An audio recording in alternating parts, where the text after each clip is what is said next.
Welcome to super fast English academy. दोस्तों, आज की हम इस वीडियो में हम बात करेंगे इडियम्स और फ्रेजेस के बारे में। देखिए, आज का जो टॉपिक होने वाला है वो बहुत इंपॉर्टेंट है, क्योंकि इसके साथ ही साथ मैंने यहाँ पर आपको देखो एक एक्सरसाइज भी दिया है, और ये वो एक्सरसाइज है जो ऑलरेडी एग्जाम में पूछे गई एक्सरसाइज है। ठीक है, तो इसमें 8 से 10 क्वेश्चंस मैंने यहाँ पर लिए हैं इडियम्स और फ्रेजेस के। बाद में अपन क्या करेंगे, एक टेस्ट लगाएंगे और उसमें देखेंगे कि जो मैंने जो ट्रिक से आपको याद कराया है क्या वो याद हुआ है या फिर नहीं। चलिए सबसे पहले स्टार्ट कर लेते हैं। हाँ, एक और बात, यदि आप नए व्यूअर हैं तो प्लीज़ चैनल को आप सब्सक्राइब कर लीजिएगा और बेल आइकन को ज़रूर प्रेस कर लीजिएगा, ताकि नेक्स्ट वीडियो जो आपको मिलेगा एयरफोर्स नेवी एसएससी एंड ये बैंक के लिए वो आपको टाइम पर मिल जाएगा। यदि आप चाहते हैं कि इसी तरह की वीडियो राम सर बनाएं तो आप एक कमेंट भी कर सकते हैं। चलिए ये आगे देख लीजिएगा। देखिएगा, पहला है अंडर क्राउड। देखिए, अंडर ए क्लाउड का मतलब होता है कि अंडर सस्पिशन। देखिए, इसे मैं याद कैसे कराऊंगा, बहुत इजी तरीके से आप इसे याद भी कर लेंगे। नीचे एक्सरसाइज है, फिर आप उसको अच्छी तरह से देख लेना। यदि आपको ये ट्रिक से भी याद नहीं होते हैं तो परमानेंट आप याद कर लेना, क्योंकि एग्जाम में रिपीटेड है, बार बार आए हुए हैं। तो मुझे लगता है पॉसिबिलिटी आपके एग्जाम के पैटर्न को देखते हुए। देख लीजिए, यहाँ पर लिखा है अंडर क्लाउड। इसका मतलब होता है, देखिए समझ लीजिएगा, जैसे मान लो ये बादल हैं। अब एक बात बताइए, बादल जब आकाश के में होते हैं तो उस टाइम पर क्या होता है। अब आपने यहाँ पर देखा, देखिए क्लाउड के नीचे, यानी कि जब आकाश में बादल होते हैं तो एक बात बताइए, बादल क्या हर बार बारिश लाते हैं? नहीं लाते। अगर मान लीजिए बादल के नीचे अपन लोग खड़े हुए हैं, अब हम ये इंतजार कर रहे हैं कि भाई अगर बादल हो गए तो मतलब बारिश होगी, नहीं होगी। देखिए, आप संदेह है, आपका सस्पिशन है, सस्पेंस है कि हो भी सकती है और नहीं भी हो सकती है। हर बार तो नहीं होता ना कि बादल हो जाए तो बारिश हो जाए। तो बादल के यदि आप नीचे हैं तो आप सस्पिशन है, यानी कि आप शक में हैं, आप सस्पेंस में कि हो भी सकती है बारिश और नहीं भी हो सकती है। तो इस तरह से आपको ये वाला जो है वो याद हो जाएगा। चलिए अब हमारा सेकंड वाला देखिएगा। आगे लिख रहा है फ्लॉगिंग अ डेड हॉर्स। ये कई बार पूछा गया, रिपीटेड है बार बार। अब इसे ट्रिक से याद कराता हूं। देखो, फ्लॉग का मतलब क्या होता है, आपने देखा होगा। फ्लॉग का मतलब होता है किसी रस्सी से किसी को पीटना, चाबुक मारना। आपको याद आ गया। जब हम किसी को, और देखो डेड हॉर्स का मतलब होता है ऐसा घोड़ा जो मर गया हो।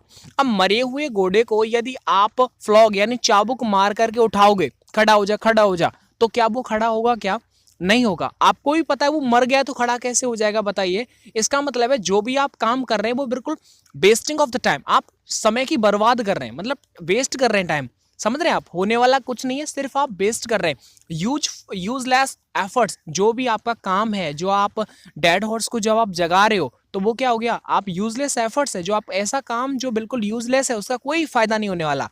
समझ में आ गया। तो डेड हॉर्स का मतलब है मरे हुए घोड़े को आप चाबुक मार करके नहीं उठा सकते। इसका मतलब अगर आप उठा भी रहे तो wasting time in useless effort, इसका मतलब हो जाएगा।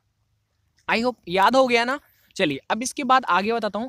लुक डाउन अपॉन, ये आपको याद करना है। लुक डाउन अपॉन का मतलब होता है रिगार्ड विद कंटेम्प्ट। इस देखो, लुक डाउन अपॉन का मतलब है किसी की तरफ ऐसा सोचना, किसी व्यक्ति की तरफ कि यार मतलब ये ऐसा काम नहीं कर सकता, आप तो इस काम को कर ही नहीं सकते, तो वो होता है लुक डाउन अपॉन। समझ में आ गया, मतलब हीन भावना से किसी को देखना। तो इसका मतलब रिगार्ड विद कंटेम्प्ट, आपको आसानी से याद हो जाएगा। आगे देखो, फेस द म्यूजिक। अच्छा, फेस द म्यूजिक का मतलब क्या होता है, अभी एक्सरसाइज होगा, आराम से आप देख पाएंगे आपने कितना याद कर लिया। फेस द म्यूजिक का मतलब ऐसे समझिएगा, देखिए आपने, आपका जब रिजल्ट आया तो बच्चे जो पढ़ेगा नहीं, मतलब उसका रिजल्ट क्या आएगा, वो फेल हो जाएगा।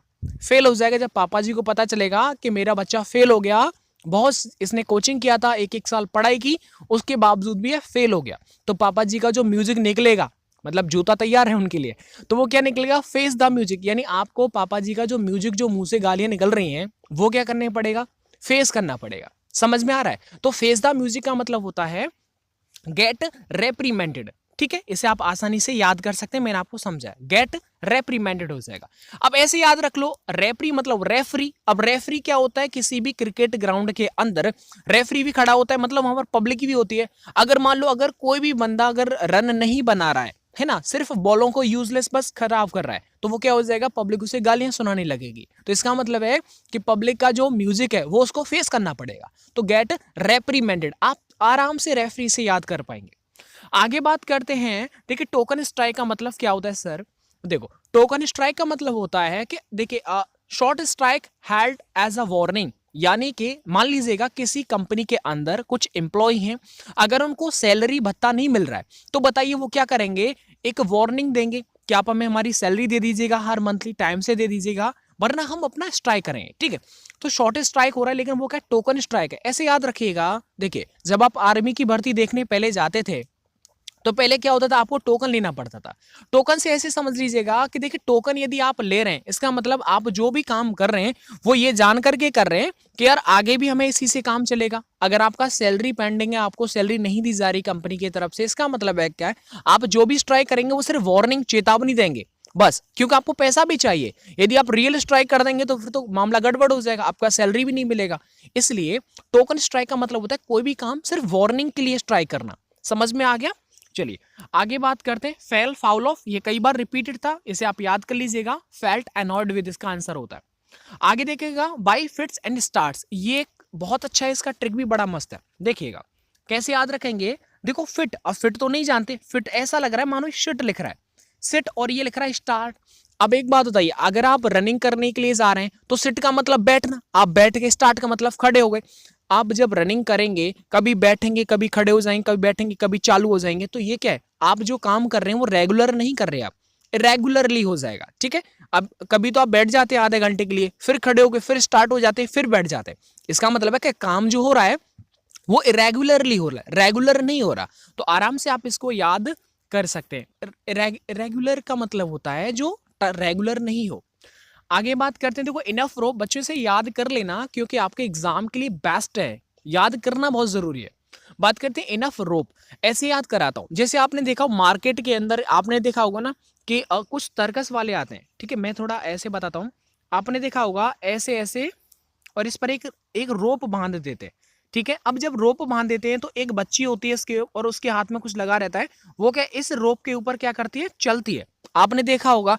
तो इनफ रोप का मतलब है कि उस बच्ची के लिए जो कर्तव्य दिखाएगी, जो भी आपको कर्तव्य दिखाएगी, उसके लिए जो रस्सी है वो एकदम इनफ है, मतलब पर्याप्त है।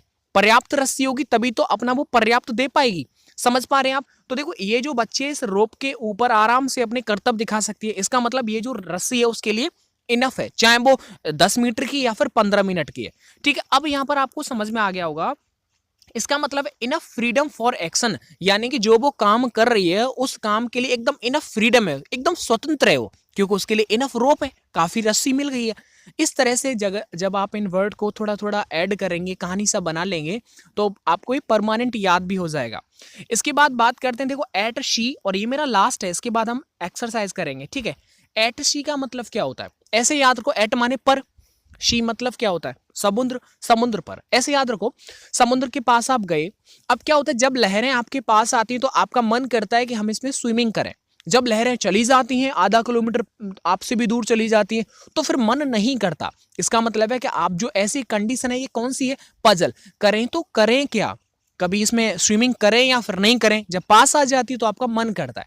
समझ में बात आ रहा है? तो इसका मतलब है एट पजल। अच्छा, आपने रीजनिंग में भी पजल खूब देखा होगा, ऐसे ऐसे बना रहता है ना, ऐसे ऐसे कर लेते हैं ये आपका, तो इसमें आपका 3 4 तो, और यहाँ पर क्वेश्चन मार्क होता है, इस तरह से लिखा रहता है। तो ये क्या पजल ही तो है, यस और नो। तो अब इसमें क्या भरे, मतलब बड़ा कंफ्यूजन वाला कंडीशंस होता है, तो आपको आराम से याद हो जाएगा। आई होप आपको याद भी हो गया होगा। ये 2003 से 2018 तक ये एग्जाम्स में रिपीट हुए हैं, अलग अलग एग्जाम्स में, तो मुझे लगा कि ये बेस्ट है, इसलिए मैंने आपको समझाया। अब देखिएगा यहाँ पर आपका एक्सरसाइज, अब यहाँ पर एक्सरसाइज होने वाला है, और इसमें मुझे उम्मीद है कि आप अच्छा अपना करेंगे, और मुझे अपना स्कोर बताना कि इतने जितने भी क्वेश्चन हैं आपका कितना अच्छा गया। देखिएगा यहाँ पर लिख रहा है अंडर अ क्लाउड, इसका मतलब क्या हो गया कि बादल के नीचे। अब बादल के नीचे तो बारिश हो भी सकती है और नहीं भी हो सकती, क्योंकि बारिश का करना ये आपके हाथ में नहीं, बादल के ऊपर है, ठीक है। तो मतलब क्या, सस्पेंस की कंडीशन है, तो ये हो जाएगा अंडर सस्पेंस, आपको पढ़ना ही नहीं है।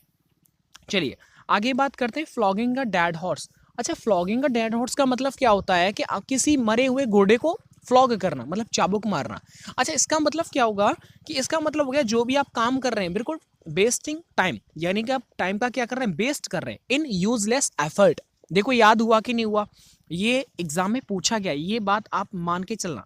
आगे बात करते हैं, देखो देखिए लुक डाउन अपॉन का मतलब क्या होता है। देखो लुक डाउन अपॉन का मतलब, देखो लुक माने देखना, डाउन माने नीचे, मतलब किसी की तरफ क्या करना, नीची दृष्टि से देखना, हीन भावना से देखना। तो ये क्या हो जाएगा, इसका आंसर हो जाएगा, देखिए रिगार्ड विद कंटेम्प्ट, किसी को हीन भावना से देखना, समझना कि ये कुछ नहीं कर सकते, बेकार है, आप इस काम को नहीं कर सकते, तो रिगार्ड विद कंटेम्प्ट हो जाएगा, ठीक है। आगे बात करते हैं, देखो आपको याद भी हो रहा है फेस द म्यूजिक, जब आपका रिजल्ट आया था बच्चे फेल हो गया था क्योंकि उसने मेहनत नहीं किया था, तो पापा जी ने उसको क्या है म्यूजिक का सहारा लिया। अब आपने देखा क्रिकेट के ग्राउंड के अंदर रेफरी था, उसने जब एक क्रिकेटर था उसे अच्छा नहीं खेला जा रहा था, तो जो पब्लिक था उसका म्यूजिक उसे फेस करना पड़ रहा था। ठीक है, तो आपको आराम से याद हो जाएगा। तो रेफरी वाला कौन सा है बताओ इसमें, तो हो जाएगा गेट रेप्रीमेंडेड। आगे हम बात करते हैं, देखो टोकन स्ट्राइक, आपने देखा होगा टोकन स्ट्राइक का मतलब है टोकन लेकर के आप स्ट्राइक कर रहे हैं, मतलब एक तरह से पहले बता करके हाँ हम स्ट्राइक करेंगे, इसका मतलब है सिर्फ आप वार्निंग दे रहे हैं। आपने देखा होगा कि जब कोई लड़ने वाला होता है ना, जो धांसू होता है, जो पहलवान होता है, अगर उसे लड़ना ही होगा वास्तव में किसी को खत्म करना है, तो वो सीधा जाएगा और काम करके आ जाएगा। ठीक है, वो टोकन नहीं लेगा कि पहले टोकन पहले बताएगा कि हाँ भाई मैं तुझको पीटने आ रहा हूं, तैयार रहे, तो ऐसा नहीं करेगा ना, सीधा जाकर के ठोक देगा। तो ऐसे ही, लेकिन आप तो टोकन ले रहे हैं, इसका मतलब आप सिर्फ चेतावनी दे रहे हैं उसको, स्ट्राइक तो कर रहे हैं वो भी चेतावनी वाली, तो आराम से याद हो जाएगा। तो ये जो short strike held as a warning. आगे देखो फेल फाउल ऑफ, ये बताया था फेल एनॉर्ड विद, याद ही करना है आपको। देखो भाई सिट्स एंड स्टार्ट्स का मतलब क्या बताया था, बैठ गए फिर चल दिए, बैठ गए फिर चल दिए, मतलब जो काम हो रहा है वो रेगुलर हो रहा है। आधा घंटा बैठ गए, कहीं रेस होती है क्या, तो नहीं होती, वो रेगुलरली हो जाएगा। आगे बात करते हैं इनफ रोप, ये बच्ची मैंने बताई थी, एक बच्ची थी और वो रोप पर क्या कर्तव्य दिखा रही थी, तो ये जो रोप है इस बच्ची के लिए वो पर्याप्त है। अब एक बात हो, मात्र 1 मीटर की रोप पर तो वो अपना कर्तव्य नहीं दिखा सकती, मतलब पर्याप्त चाहिए, तो इसका मतलब है इनफ फ्रीडम फॉर एक्शन। आगे बात करते हैं एट शी, आपने देखा समुद्र के किनारे पर कभी तो लहर पास में आ जाती थी तो आपका मन करता था कि मैं इसमें स्विमिंग कर लूं, कभी चली जाती थी तो मन नहीं करता था, मतलब पजल वाली कंडीशन है, तो यहाँ पर पजल हो गया। अब आप मुझे बताइए आपका स्कोर इनमें से कितना हुआ। दोस्तों मैंने ये कल एक कम्युनिटी पोस्ट किया था, आप देख सकते हैं कम्युनिटी पोस्ट के बहुत सारे बच्चों ने सही जवाब दिए थे, कुछ गलत भी हो गए थे, तो बाकी में बहुत अच्छा लगता है जब आप कम्युनिटी पोस्ट के भी आंसर देते हैं। अगर आपको ये वीडियो बहुत अच्छी लगी तो कमेंट कर दीजिएगा, लाइक की चिंता नहीं है, अगर आपको अच्छा लगा है तो लाइक करिए, वरना डिसलाइक जरूर करिएगा। अपने दोस्तों में शेयर करें, अगर आप नए हैं तो चैनल को आप सब्सक्राइब कर लीजिएगा। यहाँ पर आपके SSC and air force and also navy bank के लिए तैयारी खुद राम सर कराते हैं। मिलता हूं मैं आपको नेक्स्ट वीडियो के साथ। वीडियो देखने के लिए आप सभी का बहुत बहुत धन्यवाद।